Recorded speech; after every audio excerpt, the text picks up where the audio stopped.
জেলে যাব, পালাবার পথ খুঁজব, এদেশ থেকে পালাবো না। ভারতে চিকিৎসা অবস্থায় মারা গেছেন আওয়ামী লীগের সাধারণ সম্পাদক ওবায়দুল কাদের।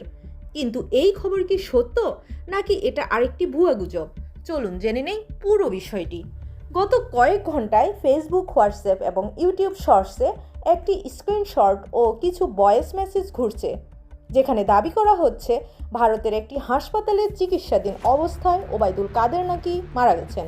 কিন্তু বাস্তবতা কি? বিশ্বস্ত জাতীয় সংবাদ মাধ্যম, সরকারি কোনো বিবৃতি অথবা তার পরিবারের পক্ষ থেকে এখনও পর্যন্ত এমন কোনো মৃত্যু সংবাদ নিশ্চিত করা হয়নি।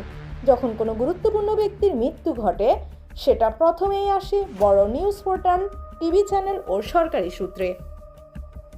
কিন্তু এই ঘটনায় সেরকম কোনো অফিসিয়াল কনফার্মেশন নেই, তাই এটাকে আপাতত গুজব হিসেবেই ধরা হচ্ছে।